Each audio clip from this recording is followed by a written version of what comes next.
মুভির প্রথমে দেখানো হয়েছে শিবম কবরস্থানে আয়শার কবরের উপরে জন্মদিনের উপহার হিসেবে একটি ফুল রাখে এবং কাঁদতে কাঁদতে পুরনো কথা মনে করে।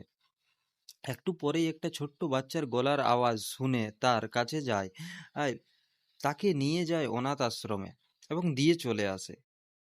ছোট বাচ্চাটার কোনো হলে ডাক্তারকে নিয়ে আসতো, বাচ্চার খরচও দিত আশ্রমে এবং তার নাম রাখে আয়শা। তারপর ছোট বাচ্চাটি ধীরে ধীরে বড় হয়। এদিকে শিবম তার প্রেমিকার আর কথা ভেবে ভেবে কোনো রকম দিন কাটাচ্ছে। আয়শা এখন 6 বছরের হয়ে যায়। এদিকে একদিন এক দম্পতি আসে অনাথ আশ্রমে। তারা আয়শাকে অ্যাডপ্ট করব বলে। আয়শা যেতেই চায় না। সে বারবার শিবমের সাথে দেখা করব বলে এবং তাকে নিয়েও যাওয়া হয় তার কাছে। আয়শা বলে, আমি তোমার সাথেই থাকবো।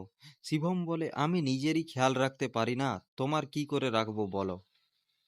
তুমি যাও, ভালো পরিবার পাবে, পরিবারের ভালোবাসা পাবে।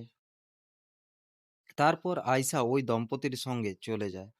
তারপর দেখানো হয় শিবমের কাছে পুলিশ আসে এবং বলে আয়শা নতুন মা বাবা মারা যায় এবং আয়শাকে তারা বিক্রি করে দিয়েছে।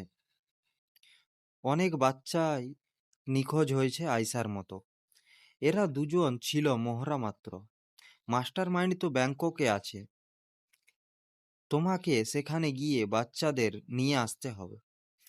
শিবম ও তার সঙ্গে ওই পুলিশটিও যায় ব্যাংককে। তারপর তারা পৌঁছায় ব্যাংককে এবং সব তথ্য দেয় ওই পুলিশ এবং কি করতে হবে তাও বলে দেয়। একটি ট্যাক্সি চালক রূপে থাকতে হবে এবং ওই ভিলেনদের দলে সামিল হতে হবে।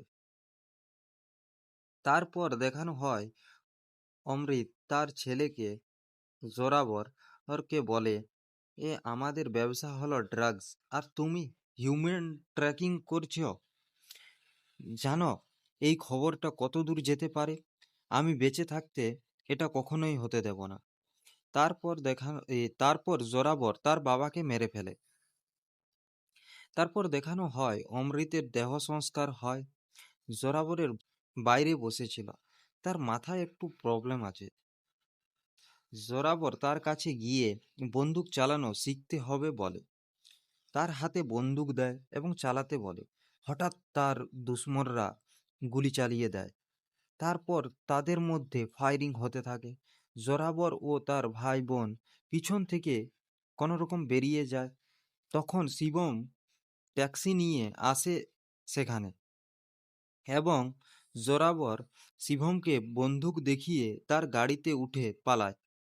কিন্তু তার শত্রুরা তার পিছনেই থেকে গুলি করতে থাকে এবং শিবম ওদের হাত থেকে জোরাবর ও ভাই বোনকে বাঁচিয়ে তাদের ডেরায় পৌঁছায়। তারপর বলে, ভাড়া দিয়ে দাও, আমি চলে যাই।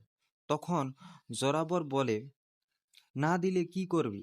শিবম বলে, তোকে যারা মারতে আসেছিল তাদের খোঁজ লাগিয়ে তাদের দলের সঙ্গে মিশে তোকে মেরে ফেলবো। এরপর শিবমকে ভাড়া দিয়ে দেয়। শিবম সেখান থেকে চলে যায়। তারপর দেখানো হয় শিবম বক্সিং করেছিল, প্রথমে মার খায়, তারপর ওর মারে, এই সব সারাকে দেখাবার জন্য।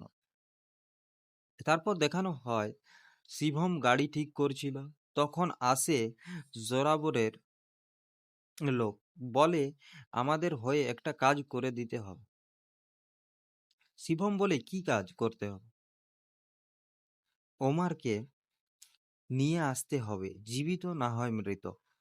তারপর শিবম ওদের কাছে যায় আর জিজ্ঞেস করে, তোমাদের মধ্যে ওমার কে?